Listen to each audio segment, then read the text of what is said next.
Hello all. അപ്പൊ എല്ലാവർക്കും ഇത് ക്ലിയർ ആണെന്ന് തോന്നുന്നു, ഓഡിയോ ക്ലിയർ ആണെന്ന് തോന്നുന്നു. നമ്മൾ ചെറിയൊരു ക്ലാസ് ആയിരിക്കും കേട്ടോ. ഒരു 10-15 മിനിറ്റിന്റെ ക്ലാസ് ഉണ്ടാവുള്ളൂ. അപ്പോൾ ബേസിക് ആയിട്ട് ഞാൻ എന്താ പറയാൻ ഉദ്ദേശിക്കുന്നത് വെച്ചാല്, ഓവർ തിങ്കിങ് എന്ന് പറയുന്നതിന് മുന്നേ ആദ്യം നമ്മൾ ചിന്തകളെ പറ്റിയിട്ട് അറിയണം. ചിന്തകളെ പറ്റി മനസ്സിലാക്കി കഴിഞ്ഞാലാണ് നമുക്ക് എന്താണ് ഓവർ തിങ്കിങ്, അല്ലെങ്കിൽ അതിനെങ്ങനെ തരണം ചെയ്യാന്നുള്ളതൊക്കെ നമുക്ക് മനസ്സിലാക്കാൻ പറ്റുള്ളൂ. അപ്പോൾ നമ്മൾ മനുഷ്യരും മൃഗങ്ങളും തമ്മിലുള്ള ഏറ്റവും വലിയ ഒരു ഡിഫറൻസ് എന്ന് വെച്ചാൽ, സയന്റിഫിക്കലി സ്പീക്കിംഗ്, മനുഷ്യനും മൃഗങ്ങളും തമ്മിലുള്ള ഏറ്റവും വലിയ ഡിഫറൻസ് എന്ന് വെച്ചാൽ മനുഷ്യന്റെ ഇന്റലക്റ്റ് ആണ്. മനുഷ്യന് ചിന്തിക്കാനുള്ള ഒരു കഴിവ് പടച്ചവനായിട്ട് നമുക്ക് തന്നിട്ടുണ്ട്.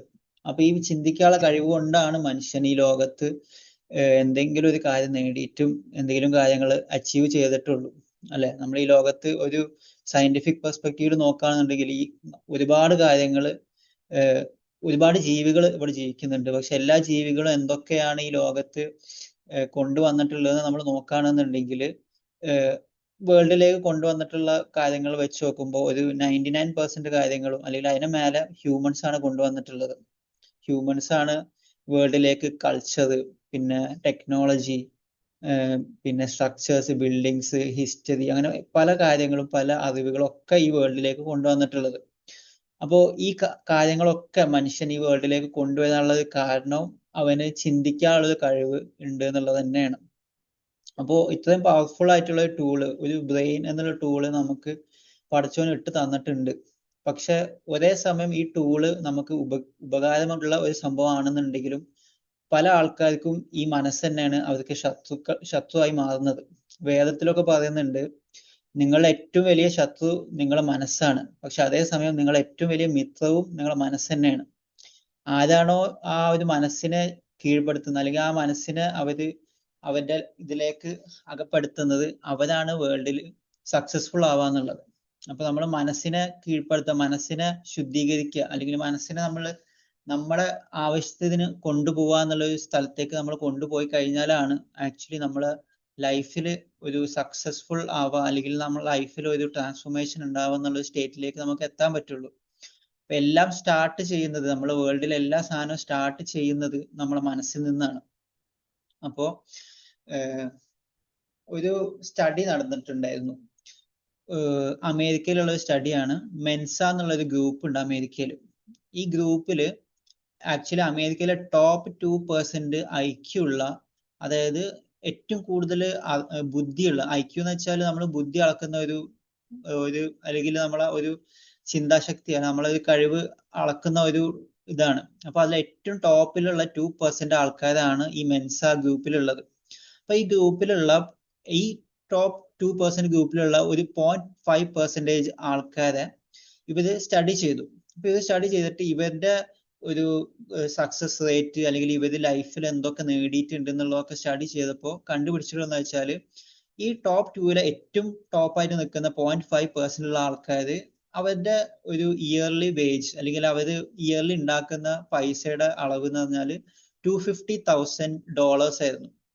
അത് ഒരു ഹ്യൂജ് എമൗണ്ട് ആണ്. പക്ഷെ ഇത് കമ്പാരിറ്റീവ്ലി ഹോൾ USA-ൽ, അതായത് ഹോൾ അമേരിക്കയിൽ നടന്ന സ്റ്റഡിയാണ്.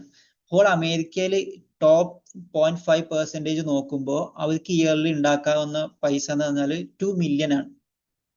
അതായത് ഓൾമോസ്റ്റ് 8 ടൈംസ് ഈ ഐക്യു ഉണ്ട് എന്ന് പറയുന്ന ആൾക്കാരെക്കാട്ടും കൂടുതൽ നോർമൽ ആയിട്ടുള്ള, ആവറേജ് ആയിട്ടുള്ള ആൾക്കാർ അവരുടെ ലൈഫിൽ നേടുന്നുണ്ട്. അപ്പൊ ഇത് എന്തുകൊണ്ടാണ് എന്ന് നമ്മൾ ചിന്തിച്ചു നോക്കുമ്പോൾ നമുക്ക് മനസ്സിലാകുന്നത്, ചിന്തിക്കാനുള്ള കഴിവ്, അല്ലെങ്കിൽ ഐക്യു എന്നുള്ളത് മാത്രമല്ല ഒരാളുടെ സക്സസ്, അല്ലെങ്കിൽ ഒരാളുടെ ലൈഫിൽ ഏറ്റവും ഇമ്പോർട്ടൻ്റ് ആയിട്ടുള്ള സംഭവം.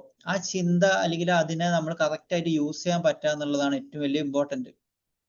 അപ്പോ ചിന്തിക്കാൻ കഴിവ് പടച്ചോൻ തന്നിട്ടുണ്ട് എന്നുണ്ടെങ്കിലും പലപ്പോഴും നമ്മൾ ഏത് രീതിയിലാണ് ചിന്തിക്കുക, എന്ത് വഴിയിലാണ് നമ്മൾ ചിന്തിക്കുന്നത് എന്നുള്ളതും കൂടി നമ്മൾ എപ്പോഴും ശ്രദ്ധിക്കേണ്ടതുണ്ട്. അല്ലെ, ഒരേ സാധനം നമ്മൾ ചില ആൾക്കാരുണ്ട്, അവർ കുറെ ചിന്തിക്കുന്നുണ്ട്, ഒരുപാട് ചിന്തിച്ച് എന്തൊക്കെയോ ചെയ്യുന്നുണ്ട് എന്നൊക്കെ ആണ് നമുക്ക് തോന്നുന്നത്. പക്ഷെ അവർ ഒരേ സാധനം ഇങ്ങനെ ചിന്തിച്ചുകൊണ്ടേ ഇരിക്കുകയാണ് ചെയ്യുന്നത്. അല്ലെ, അപ്പൊ ഇങ്ങനത്തെ ആൾക്കാരാണ് നമ്മൾ പൊതുവെ ഓവർ തിങ്കിങ് എന്നൊക്കെ പറയാം. അപ്പൊ എല്ലാവരുടെ ലൈഫിൽ എപ്പോഴെങ്കിലും ഒക്കെ നമ്മൾ എക്സ്പീരിയൻസ് ചെയ്തിട്ടുള്ള ഒരു സംഭവിക്കും. ചിലപ്പോൾ നമ്മൾ ഇപ്പോഴും ഇങ്ങനെ എക്സ്പീരിയൻസ് ചെയ്തിട്ടുണ്ടാവും. നമ്മുടെ ലൈഫിലുള്ള നമ്മളെ പാസ്റ്റിലുള്ള കാര്യങ്ങളാവാം, അല്ലെങ്കിൽ നമ്മളെ ഫ്യൂച്ചറിൽ സംഭവിക്കാൻ പോണതിനെ പറ്റിയിട്ടുള്ള പേടികളാവാം, അല്ലെങ്കിൽ നമ്മളെ ഏതെങ്കിലും നമ്മളെ റിലേറ്റീവ്സോ അല്ലെങ്കിൽ അങ്ങനെ നമ്മളെ എന്തെങ്കിലും ഒരു സംഭവം നമ്മൾ വീണ്ടും വീണ്ടും അതിനെ പറ്റിയിട്ട് തന്നെ ഇങ്ങനെ ചിന്തിക്കുന്നുണ്ടാവും.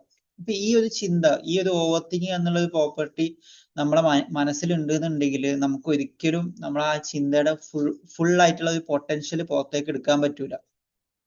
അപ്പൊ നമ്മൾ ചെറുപ്പം മുതലേ കേട്ടിട്ടുള്ളതാണ്, ചിന്തിക്കുന്നവനാണ് ആക്ച്വലി എന്തെങ്കിലും ലോകത്ത് നേടിയിട്ടുള്ളൂ, അല്ലെ?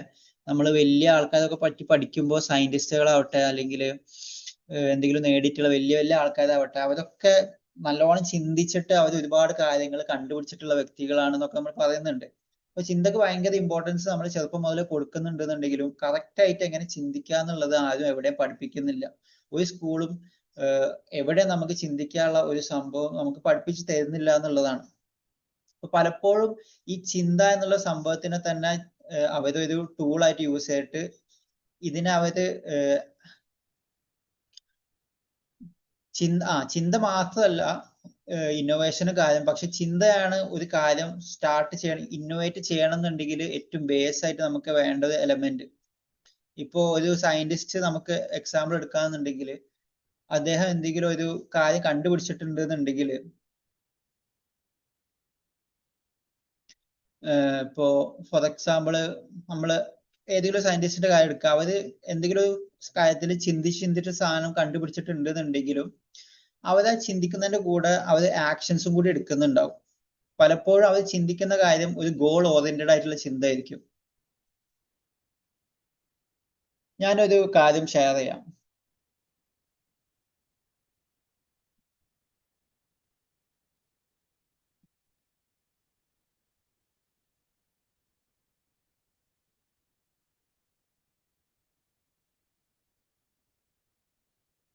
നിങ്ങൾ കാണുന്നുണ്ടോ ഇത്?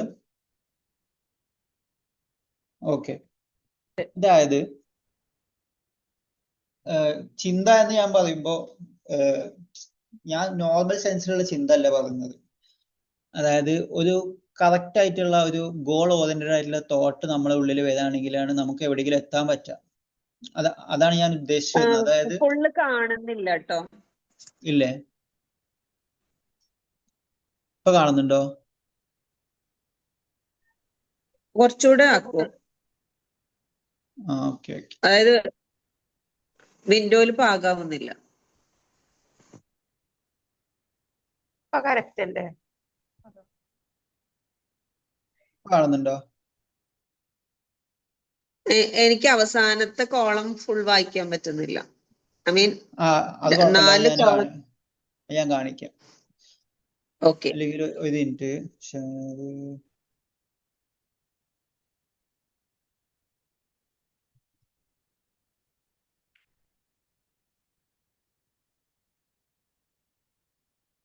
ഇപ്പൊ കാണുന്നുണ്ടോ? ഇപ്പൊ കാണുന്നുണ്ടോ? Okay okay. അപ്പൊ ചിന്തയും നമ്മൾ സാധാരണ നമ്മളെ ജീവിതത്തിൽ ഉണ്ടാകുന്ന ഓവർ തിങ്കിങ് നമ്മൾ ആദ്യം സെപ്പറേറ്റ് ചെയ്യണം. ഓക്കെ. അപ്പൊ ഫസ്റ്റ് ചിന്തക്ക് ഒരു കറക്റ്റ് ആയിട്ടുള്ള ഒരു ഗോൾ ഉണ്ടായിരിക്കും. അതായത് ഇപ്പൊ ഞാൻ ഒരു ജോലി ചെയ്യുന്നുണ്ടെന്നുണ്ടെങ്കിൽ ആ ദിവസം എനിക്ക് ഇത്രത്തെ ടാസ്ക് ഉണ്ടെന്നുണ്ടെങ്കിൽ അതിനെ പറ്റി നമ്മൾ ചിന്തിക്കുന്നുണ്ടോ? അതാണ് ആക്ച്വൽ ആയിട്ടുള്ള തിങ്കിങ് എന്നുള്ള പ്രോസസ്സ്. അങ്ങനെ നമ്മൾ കറക്റ്റ് ആയിട്ട് ചിന്തിച്ച് പോവാണെന്നുണ്ടെങ്കിൽ നമുക്ക് ആ കാര്യത്തിൽ എന്തെങ്കിലും റിസൾട്ട് ഉണ്ടാക്കാൻ പറ്റും.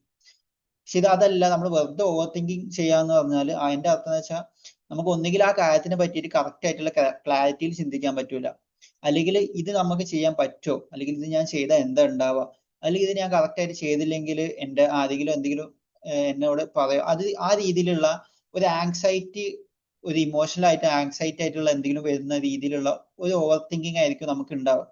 അപ്പൊ നമുക്ക് ഈ ഒരു ഓവർ തിങ്കിങ്ങിനാണ് നമുക്ക് തിങ്കിങ് എന്ന ആസ്പെക്റ്റിലേക്ക് വരേണ്ടത്. അതേപോലെ തിങ്കിങ് ചെയ്യുമ്പോൾ നമ്മളൊരു ഇമോഷൻ നോക്കുകയാണെങ്കിൽ നമ്മൾ കാമും ലോജിക്കലായിട്ടുള്ള സ്റ്റേറ്റിലേക്ക് ഇരിക്കുന്നുണ്ടാവും. പക്ഷെ മറ്റേ ഓവർ തിങ്കിങ് ആണ് നമ്മൾ എപ്പോഴും ആങ്ഷ്യസ് ആയിട്ടുള്ള ഒരു സ്റ്റേറ്റ് അല്ലെങ്കിൽ സ്റ്റക്ക് ആയിട്ടുള്ള സ്റ്റേറ്റിലാകും. നമ്മൾ ഒരു ലൂപ്പ് ഇങ്ങനെ അടിച്ചുകൊണ്ടേയിരിക്കും. നമ്മൾ എന്താണോ നമുക്ക് സൊല്യൂഷൻ വേണ്ടത്, നമുക്ക് സൊല്യൂഷൻ മുന്നിൽ ഉണ്ടായിരിക്കും. എല്ലാ കാര്യത്തിനും സൊല്യൂഷൻ നമുക്ക് എവിടെയെങ്കിലും കിട്ടാനുള്ള ഒരു അവസ്ഥ ഉണ്ടെന്നുണ്ടെങ്കിലും നമ്മൾ ആവശ്യമില്ലാത്ത കാര്യങ്ങൾ വീണ്ടും വീണ്ടും ഇങ്ങനെ ലൂപ്പ് അടിച്ച് ഇങ്ങനെ തോട്ട് ഇങ്ങനെ അതിൽ തന്നെ ഇങ്ങനെ ചിന്തിച്ചുകൊണ്ടേയിരിക്കും. തിങ്കിങ് ചെയ്താൽ നമുക്ക് കറക്റ്റ് ആയിട്ട് എന്താ ചെയ്യേണ്ടതെന്നുള്ള ഒരു ആക്ഷൻ നമ്മളെ മുന്നിലേക്ക് വരും. അതായത് നമ്മൾ ചിന്തിച്ചു ഓക്കെ എനിക്ക് ഈ ആക്ഷൻ ചെയ്താൽ ഈ ഉത്തരം കിട്ടും എന്നുള്ള രീതിയിൽ നമുക്ക് ഒരു തോട്ട് വന്നിട്ട് നമ്മൾ ആ ആക്ഷനിലേക്ക് ഇറങ്ങി കഴിഞ്ഞാൽ നമുക്ക് റിസൾട്ടിലേക്ക് എത്താൻ പറ്റും. പക്ഷെ ഓവർ തിങ്കിങ് ഉണ്ടെന്നുണ്ടെങ്കിൽ നമുക്ക് ഒരിക്കലും ആ ആക്ഷനിലോട്ടോ അല്ലെങ്കിൽ റിസൾട്ടിലോട്ടോ നമുക്ക് എത്താൻ പറ്റൂല. നമ്മൾ വീണ്ടും വീണ്ടും ആ ലൂപ്പിൽ ഇങ്ങനെ പെട്ട് എന്താണോ ചിന്തിക്കുന്നത് ആ ലൂപ്പിൽ ഇങ്ങനെ കിടന്നുകൊണ്ടേയിരിക്കും. പിന്നെ എന്തുകൊണ്ടാണ് ഓവർ തിങ്കിങ് വരാനുള്ള റീസൺസ്? ഒരുപാട് റീസൺസ് ഉണ്ട് ഓവർ തിങ്കിങ് വരാനുള്ള. ഫസ്റ്റത്തെ റീസൺ എന്ന് വെച്ചാൽ ഫിയർ ഓഫ് ഫെയിലർ ആണ്. അതായത് നമ്മൾ ഫ്യൂച്ചറിൽ ഒരു കാര്യം ചെയ്ത് കഴിഞ്ഞു കഴിഞ്ഞാൽ നമ്മൾ ആ കാര്യത്തിൽ നമ്മൾ ഫെയിൽ ചെയ്ത് പോകുക എന്നുള്ളൊരു പേടി. ഇതെല്ലാം നോർമലി എല്ലാ ആൾക്കാർക്കും എന്തെങ്കിലും ഒരു കാര്യത്തിൽ ഫിയർ ഓഫ് ഫെയിലർ ഉണ്ടാവാൻ ചാൻസ് ഉണ്ട്. ചില ആൾക്കാർക്ക് സ്പീക്കിംഗ് ആയിരിക്കും, ചില ആൾക്കാർക്ക് എന്തെങ്കിലും അവർക്ക് പറ്റാത്ത കാര്യങ്ങൾ ചെയ്യുന്ന, ചില ആൾക്കാരോട് സംസാരിക്കാം, അങ്ങനെ പല കാര്യം. ചില ആൾക്കാർക്ക് ഇപ്പോൾ ഡ്രൈവിംഗ് ആയിരിക്കും. അങ്ങനെ പല ആൾക്കാർക്കും പല കാര്യങ്ങളും ഫിയേഴ്സ് ഉണ്ട്. ഒരാൾക്ക് ഫിയർ ഉണ്ടെന്ന് വിചാരിച്ചിട്ടും വേറൊരാൾക്ക് അതിൽ ഫിയർ ഉണ്ടാവണം എന്നൊരു നിർബന്ധമില്ല. അപ്പോ നോർമലി ഇപ്പൊ എനിക്കൊരു കാര്യം ഫിയർ ഉണ്ടെന്നുണ്ടെങ്കിൽ എനിക്ക് ആ ഫിയറിന്റെ ഉള്ളിൽ നിൽക്കുമ്പോൾ അതിൽ ഒരു സൊല്യൂഷൻ കിട്ടൂല. പക്ഷെ വേറൊരാൾ എന്റെ കാര്യത്തിലേക്ക് നോക്കുമ്പോൾ അവർക്ക് ഈ ഒരു സെയിം സാധനത്തിൽ ഫിയർ ഇല്ലാന്നുണ്ടെങ്കിൽ അവർക്ക് മേ ബി എന്റെ കാര്യത്തിലേക്ക് നോക്കിയിട്ട് ചിലപ്പോൾ സൊല്യൂഷൻ പറഞ്ഞു തരാൻ പറ്റുന്നുണ്ടാവും. കാരണം അവർ ഓൾറെഡി ആ ഫിയർ എന്നുള്ള ഒരു സാധനത്തിൽ നിന്ന് മറികടന്ന് പോയിട്ടുണ്ട്, അല്ലെ? അപ്പോ ഈ ഫിയർ ഓഫ് ഫെയിലറിന്റെ ഉള്ളിൽ നിൽക്കുന്ന ആൾക്ക്, ആ ഒരു പ്രോബ്ലത്തിന്റെ ഉള്ളിൽ നിൽക്കുന്ന ആൾക്ക് ഒരിക്കലും അതിലൊരു സൊല്യൂഷൻ കിട്ടുന്നില്ല എന്നുള്ളതാണ്. അപ്പൊ നമ്മള് ആ ഫിയർ ഓഫ് ഫെയിലർ നമ്മൾ എങ്ങനെ ടാക്കിൾ ചെയ്യാന്നുള്ളത് നമ്മൾ ആദ്യം പഠിക്കണം. ഫിയറിനെ നമ്മൾ ടാക്കിൾ ചെയ്യാനുള്ള ഏറ്റവും വലിയ മെത്തേഡ് എന്ന് വെച്ചാൽ ഒന്ന് നമ്മൾ അതിനെ പറ്റിയിട്ട് ഒരുപാട് ചിന്തിക്കാതിരിക്കുക എന്നുള്ളതാണ്. എന്താണോ നമുക്ക് ഫിയർ ഉള്ളത് അതിനെ പറ്റി ഒരുപാട് ചിന്തിക്കാതിരിക്കുക. രണ്ടാമത്തെ നമ്മൾ ചെറിയ സ്റ്റെപ്പുകൾ എടുത്തിട്ട് മുന്നോട്ട് പോകുക എന്നുള്ളതാണ്. അതാണ് ഫസ്റ്റത്തെ ഒരു റീസൺ. പിന്നത്തെ റീസൺ പെർഫെക്ഷനിസം ആണ്. ഒരുപാട് ആൾക്കാർക്ക് അവരുടെ ലൈഫിൽ എവിടെ എത്താൻ പറ്റാത്തതിന്റെ ഒരു മേജർ റീസൺ പെർഫെക്ഷനിസം ആണ്. എല്ലാ ആൾക്കാരിലും ചെറുതായിട്ടെങ്കിലും ഈ സംഭവം ഉണ്ടായിരിക്കും. ഇത് നല്ല പെർഫെക്ഷനിസം ഉണ്ട്, അതേപോലെ നമ്മളെ ലൈഫിനെ തന്നെ ഒരുപാട് രീതിയിൽ ബാക്കിലോട്ട് കൊണ്ടുപോകാനുള്ള ഒരു പെർഫെക്ഷനിസം ഉണ്ട്. ഇത് വരാനുള്ള കാരണം എന്താ വെച്ചാല്, ഒരു എക്സാമ്പിൾ പറയാണ്, ഞാനൊരു ബുക്ക് എഴുതാതിരിക്കുകയാണ്. അപ്പോ ഞാൻ എഴുതാൻ തുടങ്ങുന്നതിന് മുന്നേ തന്നെ എന്റെ മൈൻഡിൽ പെർഫെക്ഷനിസം എന്നുള്ള ഒരു സംഭവം ഉണ്ടെന്നുണ്ടെങ്കിൽ എന്റെ മൈൻഡിൽ ഉണ്ടാകുന്ന വെച്ചാൽ ഞാൻ എഴുതുന്ന ഫസ്റ്റത്തെ കഥ തന്നെ ഷേക്സ്പിയറോ അല്ലെങ്കിൽ ഇതുപോലത്തെ ആൾക്കാരെക്കാട്ടും ഏറ്റവും ബെറ്റർ ആയിട്ടുള്ള ഒരു സംഭവം ആയിരിക്കണം എന്നായിരിക്കും. അത് നമുക്ക് ഒരു നല്ല കൃതി അല്ലെങ്കിൽ നല്ലൊരു സംഭവം കൊണ്ടുവരാൻ വേണ്ടിയിട്ട് നമ്മളെ ഉള്ളിൽ നോർമലായിട്ട് വരുന്ന ഒരു സംഭവമാണ്. പക്ഷെ ഈ ഒരു പെർഫെക്ഷനിസം ഉണ്ടായി കഴിഞ്ഞാൽ മേ ബി നമുക്ക് ആ ഒരു സംഭവം കിട്ടൂല എന്നുള്ളത് ബോധം ഉള്ളത് കൊണ്ട് തന്നെ നമ്മൾ ഒരു വരി പോലും ചിലപ്പോൾ എഴുതൂല. ആ സാധനം നമ്മളവിടെ മാറ്റി വെക്കും. അപ്പോൾ പെർഫെക്ഷനിസം ഉള്ളത് കൊണ്ട് പല ആൾക്കാരും ബിസിനസ്സുകൾ തുടങ്ങാത്തത്, അല്ലെങ്കിൽ പല കാര്യങ്ങളും ചെയ്തു തുടങ്ങാത്തത്, അല്ലെങ്കിൽ അവർക്ക് ആകെയുള്ള കാര്യങ്ങളിലേക്ക് സ്റ്റെപ്സ് എടുക്കാത്തത്. ഇതിനെ നമ്മൾ ടാക്കിൾ ചെയ്തിട്ടില്ല എന്നുണ്ടെങ്കിൽ നമ്മൾ ആ ഒരു ലൂപ്പിൽ, ആ ഒരു ഓവർ തിങ്കിങ് ലൂപ്പിൽ നമ്മൾ കിടന്നുകൊണ്ടിരിക്കും. പിന്നെ ഒന്ന് ലാക്ക് ഓഫ് സെൽഫ് കോൺഫിഡൻസ്. അത് എല്ലാവർക്കും അറിയാവുന്നതാണ്. ഒരു കോൺഫിഡൻസ് നമുക്ക് ചെയ്യാൻ പറ്റുമോ ഇല്ലയോ എന്നുള്ളത് കോൺഫിഡൻസ് ഇല്ല എന്നുണ്ടെങ്കിൽ നമ്മൾ അതിനെ പറ്റിയിട്ട് എന്തുകൊണ്ടാണ് എന്നെ കൊണ്ട് ചെയ്യാൻ പറ്റാത്തുള്ള രീതിയിൽ നമ്മളിങ്ങനെ ചിന്തിച്ചുകൊണ്ടേയിരിക്കും. വേറെ ഒന്ന് need for control. Need for control എന്ന് വെച്ചാൽ നമുക്കറിയാം നമ്മുടെ ലൈഫ് ഒരിക്കലും നമ്മൾ വിചാരിച്ച പോലെ മുന്നോട്ട് പോകണം എന്ന് നിർബന്ധമല്ല. പക്ഷെ ചില കാര്യങ്ങൾ നമുക്ക് കൺട്രോളിൽ ഉണ്ടാവും, ചില കാര്യങ്ങൾ കൺട്രോൾ ഇല്ലാത്തത് ഉണ്ടാവും. അപ്പൊ എന്താണോ കൺട്രോൾ ഇല്ലാത്തത് അതിനെപ്പറ്റി നമ്മളിങ്ങനെ ആലോചിച്ചിട്ട് അത് നമുക്ക് ചെയ്യാൻ പറ്റാത്തത് കൊണ്ട് തന്നെ നമുക്ക് ആ ഒരു തോട്ടിൽ നിന്ന് നമുക്ക് ഇങ്ങനെ ഓവർ തിങ്കിങ് വന്നിട്ട് നമ്മളെ ഒരുപാട് രീതിയിൽ നെഗറ്റീവ് അടിക്കാനും ചാൻസ് ഉണ്ട്. പിന്നത്തെ ഒരു സംഭവമാണ് അൺറിസോൾവ് ആയിട്ടുള്ള ഇമോഷണൽ പെയിൻസ്. ഇത് ഭയങ്കര നമ്മൾ ഒരുപാട് ഇമ്പോർട്ടൻസ് കൊടുക്കേണ്ട ഒരു സംഭവമാണ്. ഇത് മേ ബി ചില ആൾക്കാർക്ക് ഇങ്ങനത്തെ സംഭവം ഉണ്ട് എന്ന് പോലും ചിലപ്പോൾ അറിയുന്നുണ്ടാവില്ല അവരുടെ ലൈഫിൽ. അവര് പാസ്റ്റിൽ ഉണ്ടായിട്ടുള്ള പല കാര്യങ്ങളും നമ്മൾക്ക് ഇത് വേണമെങ്കിൽ ഇന്ന ചൈൽഡ് വൂണ്ടെന്നോ അങ്ങനെ എന്തെങ്കിലുമൊക്കെ നമുക്ക് പറയാൻ പറ്റും. പല ഇതിൽ നമ്മൾ ഇതിനെപ്പറ്റി പറയുന്നത് നമുക്ക് ലൈഫിൽ ഉണ്ടായിട്ടുള്ള, ചെറുപ്പം മുതൽ നമുക്ക് ഉണ്ടായിട്ടുള്ള അൺറിസോൾവ് ആയിട്ടുള്ള എന്തെങ്കിലും ഇമോഷണൽ ആയിട്ടുള്ള സംഭവങ്ങൾ, ചെറുപ്പത്തിൽ ചിലപ്പോൾ ആരെങ്കിലും കളിയാക്കിയതാവാം, അല്ലെങ്കിൽ ചെറുപ്പത്തിൽ നമ്മളെ ആരെങ്കിലും ചൂടായിട്ട് നമ്മളോട് സംസാരിച്ചതോ അല്ലെങ്കിൽ നമ്മളെ അവഗണിച്ചതോ അങ്ങനെ എന്തെങ്കിലും ഒരു എക്സ്പീരിയൻസ് നമ്മൾ ചെറുപ്പത്തിൽ ഉണ്ടായിട്ട്, അല്ലെങ്കിൽ ചെറുപ്പം ആവശ്യമില്ല, ചിലപ്പോൾ തലേന്ന് ആയതാവാം, മുന്നേ എപ്പോൾ ഉണ്ടായതാവാം, അങ്ങനത്തെ എന്തെങ്കിലും എക്സ്പീരിയൻസ് നമ്മളെ ലൈഫിൽ ഉണ്ടായിട്ടുണ്ട് എന്നുണ്ടെങ്കിലും ഈ ഓവർ തിങ്കിങ് എന്നുള്ള സംഭവം നമ്മുടെ ലൈഫിൽ വരാൻ ചാൻസ് ഉണ്ട്. അപ്പോ ഇതിനെ മാറ്റാൻ ഒരുപാട് മെത്തേഡ്സ് ഉണ്ട്, മെഡിറ്റേഷൻസ് ഉണ്ട്, പിന്നെ നമ്മൾ ചെയ്യുന്ന ജേർണലിങ്, അങ്ങനത്തെ പല കാര്യങ്ങളിലൂടെ നമുക്ക് ഓവർ തിങ്കിങ് മാറ്റാൻ പറ്റും. ഞാൻ സിമ്പിൾ ആയിട്ടുള്ള ഒരു ടെക്നീക്ക്, ഒരു 3 minutes ആയിട്ടുള്ള ടെക്നീക്ക് ഉണ്ട്. ആ ടെക്നീക്ക് മാത്രം ജസ്റ്റ് ഒന്ന് പറഞ്ഞിട്ട് ക്ലാസ് കൺക്ലൂഡ് ചെയ്യാം. ഇത് ബാക്കിയുള്ള കാര്യങ്ങൾ മെഡിറ്റേഷൻസും പിന്നെ ഹീലിംഗ് ഇങ്ങനത്തെ കാര്യങ്ങളൊക്കെ കൂടുതൽ അറിയണമെന്നുണ്ടെങ്കിൽ എന്നോട് ജസ്റ്റ് പേഴ്സണൽ ആയിട്ട് ഒന്ന് കോൺടാക്ട് ചെയ്താൽ മതി. അല്ലെങ്കിൽ നിങ്ങൾക്ക് അങ്ങനെ ക്ലാസ്സസ് വേണമെന്നുണ്ടെങ്കിൽ എന്തെങ്കിലും സ്പെസിഫിക് ആയിട്ട് ഇപ്പോൾ നിങ്ങൾക്ക് ഫേസ് ചെയ്യുന്ന എന്തെങ്കിലും പ്രോബ്ലം ഉണ്ടെന്നുണ്ടെങ്കിൽ ജസ്റ്റ് എന്നെ അറിയിക്കുകയാണെന്നുണ്ടെങ്കിൽ ഞാൻ ഫ്രീ ആയിട്ട് തന്നെ ഒരു ക്ലാസ് പോലെ അതിനെ പറ്റിയിട്ട് ഒരു സെഷൻ നടത്താം. ഓക്കെ, നെക്സ്റ്റ് സെഷൻ വേണമെങ്കിൽ ആ ഒരു ഇപ്പൊ നിങ്ങൾക്ക് എന്താണ് പ്രോബ്ലം ആയിട്ട് ഫീൽ ചെയ്യുന്നത് അതിനെ പറ്റിയിട്ട് ഒരു സെഷൻ ഞാൻ നടത്താം. ഓക്കെ, നമുക്ക് മെഡിറ്റേഷനിലൂടെയും ഇതിലൂടെ ജേർണലിങ് പിന്നെ സെൽഫ് അവയർനെസ്, ഫോർഗീവ്നെസ് പിന്നെ എക്സസൈസ് ഇതിലൂടെ നമുക്ക് നമ്മുടെ ഒരു ഓവർ തിങ്കിങ് നമുക്ക് കാമാക്കി ഒരു രീതിയിൽ കൊണ്ടുവരാൻ പറ്റുന്നുണ്ടെങ്കിൽ നമുക്ക് പെട്ടെന്ന് റിസൾട്ട് കിട്ടാനുള്ള ഒരു ചെറിയൊരു മെത്തേഡാണ് ഞാനിപ്പോ പറയാൻ പോകുന്നത്. അപ്പൊ മെത്തേഡ് ഇത്രേ ഉള്ളൂ. അപ്പൊ നമുക്ക് വേണമെങ്കിൽ ജസ്റ്റ് ഒന്ന് ട്രൈ ചെയ്ത് നോക്കാം. ഓക്കെ, എല്ലാവരും റെഡി ആണെന്നുണ്ടെങ്കിൽ ഒന്ന് ജസ്റ്റ് കാമായിട്ട് ഇരിക്കുക ആദ്യം. ഓക്കെ,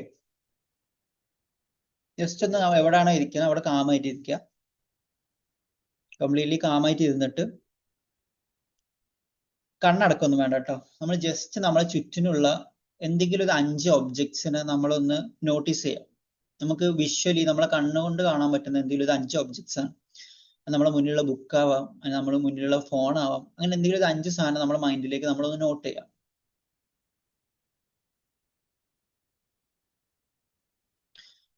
ഓക്കെ, നമ്മൾ പെട്ടെന്ന് ചെയ്യേണ്ട ടാസ്ക് അല്ല, നമ്മൾ മെല്ലെ ടൈം എടുത്തിട്ട് ചെയ്താൽ മതി. ഒരു സാധനം നോട്ടീസ് ചെയ്തിട്ടോ 1, 2, 3 സെക്കൻഡ് ഒന്ന് ജസ്റ്റ് നോട്ടീസ് ചെയ്തിട്ട് നെക്സ്റ്റ് കാര്യത്തിലേക്ക് പോവാം. ഇതിന്റെ ശേഷം നമ്മൾ ജസ്റ്റ് കണ്ണടച്ചിട്ട് നമ്മൾ ടച്ച് ചെയ്തിട്ട് ഫീൽ ചെയ്യുന്ന എന്തെങ്കിലും 4 സാധനം നോട്ടീസ് ചെയ്യാം. അതായത് നമ്മുടെ ഡ്രസ്സ് ആവാം, അല്ലെങ്കിൽ നമ്മുടെ കയ്യിലിരിക്കുന്ന എന്തെങ്കിലും ഒബ്ജക്റ്റ് ആവാം, അല്ലെങ്കിൽ നമ്മൾ നിലത്ത് കാല് വെച്ചിട്ടുണ്ടെങ്കിൽ അതാവാം. അങ്ങനെ എന്തെങ്കിലും ഒരു 4 ഒബ്ജക്റ്റ് ജസ്റ്റ് നോട്ടീസ് ചെയ്യാം.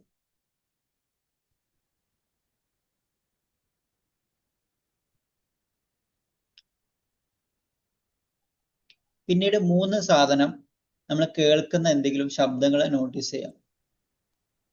എഴുതി വെക്കേണ്ട ആവശ്യമില്ല, ജസ്റ്റ് നോട്ടീസ് ചെയ്താൽ മതി. 3 ശബ്ദങ്ങൾ, ഫാന് കറങ്ങുന്നുണ്ടെന്നുണ്ടെങ്കിൽ അതിന്റെ ശബ്ദം, അല്ലെങ്കിൽ എൻവയൺമെന്റിൽ എന്തെങ്കിലും ശബ്ദം വരുന്നുണ്ടെന്നുണ്ടെങ്കിൽ ആ ശബ്ദം, അല്ലെങ്കിൽ നമ്മളെ ബ്രീത്ത് തന്നെ നിങ്ങൾക്ക് കേൾക്കാൻ പറ്റുന്നുണ്ടെന്നുണ്ടെങ്കിൽ ആ ശബ്ദം. അത് നോട്ടീസ് ചെയ്തതിന് ശേഷം 2 കാര്യങ്ങൾ നമുക്ക് ടേസ്റ്റ് ചെയ്യാൻ പറ്റുന്ന മണക്കാൻ പറ്റുന്ന 2 കാര്യങ്ങൾ ജസ്റ്റ് ഒന്ന് നോട്ട് ചെയ്യാം. എന്തെങ്കിലും മണം നമുക്ക് നമ്മളെ എൻവയൺമെന്റിൽ ഫീൽ ചെയ്യുന്നുണ്ടോ എന്ന് ജസ്റ്റ് ഒന്ന് നോട്ടീസ് ചെയ്യാം.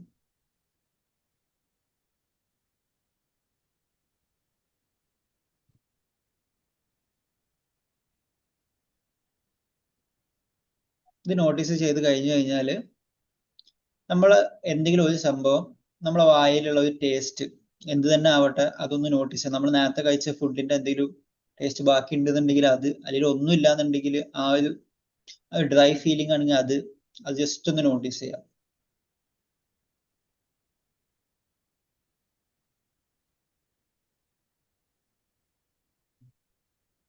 ഓക്കെ, അപ്പൊ ഇതാണ് മെത്തേഡ്. ഇത് സിമ്പിൾ ആയിട്ടുള്ള മെത്തേഡാണ്.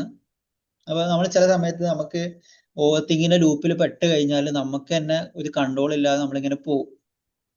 അപ്പൊ ആ ഒരു നിമിഷത്തിൽ നമുക്ക് പെട്ടെന്നൊന്ന് നമ്മള് റിയാലിറ്റിയിലേക്ക് നമ്മൾ ഓവർ തിങ്കിങ് എന്നുള്ള റിയാലിറ്റി അല്ല, അത് റിയാലിറ്റി അല്ലാത്ത ഒരു സ്റ്റേറ്റിൽ നമ്മൾ ഇരിക്കുന്നതാണ്. അപ്പൊ ആ റിയാലിറ്റി എന്നുള്ള സ്റ്റേറ്റിലേക്ക് നമുക്ക് വരാൻ വേണ്ടിയിട്ട് നമുക്ക് യൂസ് ചെയ്യാൻ പറ്റുന്ന ഒരു ഗ്രൗണ്ടിങ് മെത്തേഡാണ് ഇത്. 5, 4, 3, 2, 1 എന്ന് പറയും. 5 കാര്യം നമ്മൾ ജസ്റ്റ് കാണുന്നത് ഒന്ന് നോട്ടീസ് ചെയ്യുക, 4 കാര്യം നമ്മൾ കേൾക്കുന്നത് നോട്ടീസ് ചെയ്യുക, 3 കാര്യം നമ്മൾ ഇതൊക്കെ ടച്ച് ചെയ്യുന്നത് നോട്ടീസ് ചെയ്യാം, 2 കാര്യം നമ്മൾ മണക്കുന്നത് നോട്ടീസ് ചെയ്യാം, 1 കാര്യം നമ്മൾ ടേസ്റ്റ് ചെയ്യുന്നത് നോട്ടീസ് ചെയ്യാം. സിമ്പിൾ ആയിട്ടുള്ള ഒരു മെത്തേഡാണ്. നിങ്ങൾ എപ്പോഴെങ്കിലും ഭയങ്കരമായിട്ട് ഒരു നെഗറ്റീവ് ആയിട്ടുള്ള നിങ്ങളുടെ ലൈഫിൽ സംഭവിക്കുക, അല്ലെങ്കിൽ അങ്ങനെ എന്തെങ്കിലും ഒരു എക്സ്പീരിയൻസ് ഫീൽ ചെയ്യുക, അല്ലെങ്കിൽ നമ്മൾ വെറുതെ ഇരിക്കുമ്പോൾ നമ്മൾ ഒരുപാട് ചിന്തിച്ച് എവിടെയെങ്കിലും എത്തിയിട്ട് ഇങ്ങനെ പോയിട്ടുണ്ടെന്നുണ്ടെങ്കിൽ ഇത് ജസ്റ്റ് ഒന്ന് ട്രൈ ചെയ്ത് നോക്കാം. ഓക്കെ,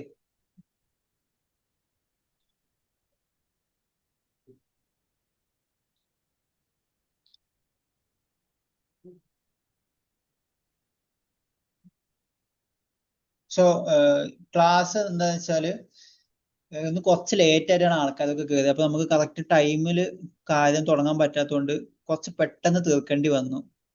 അപ്പൊ എല്ലാവരോടും ഞാൻ ക്ഷമ ചോദിക്കുകയാണ്. എന്തായാലും നിങ്ങൾക്ക് ഇതിന്ന് ഈ ഒരു ടെക്നിക്ക് വേറെ ഒന്നും നിങ്ങൾക്ക് കിട്ടിയില്ലെങ്കിൽ ഈ ടെക്നിക്ക് നിങ്ങൾ ലൈഫിലൊന്ന് കീപ്പ് ചെയ്യാൻ ശ്രമിക്കുക, ഗ്രൗണ്ടിങ് ടെക്നിക്ക്. ഓക്കെ, പിന്നെ നിങ്ങൾക്ക് എന്തെങ്കിലും പേഴ്സണൽ ആയിട്ട് എന്തെങ്കിലും ഇന്ന ക്ലാസ് വേണമെന്നോ അങ്ങനെ എന്തെങ്കിലും ഒക്കെ ആഗ്രഹം ഉണ്ടെന്നുണ്ടെങ്കിൽ എനിക്കൊന്ന് പേഴ്സണൽ ആയിട്ട് ഒരു മെസ്സേജ് അയച്ചാൽ മതി, അല്ലെങ്കിൽ ഗ്രൂപ്പിൽ മെസ്സേജ് അയച്ചാൽ മതി.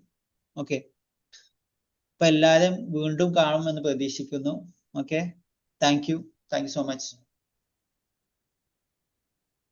വീണ്ടും ഇതേപോലെ അടുത്ത ചൊവ്വാഴ്ച ക്ലാസ് ഉണ്ടായിരിക്കും കേട്ടോ. Okay, thank you. 8 മണിക്ക് തന്നെയാണ്. Thank you. Thank you sir. 8 മണിക്ക് തന്നെ ആവുമോ ക്ലാസ്? അതെ, 8 മണിക്ക് തന്നെ ആയിരിക്കും. ഓക്കെ, ഇനി എന്തെങ്കിലും ഉണ്ടെങ്കിൽ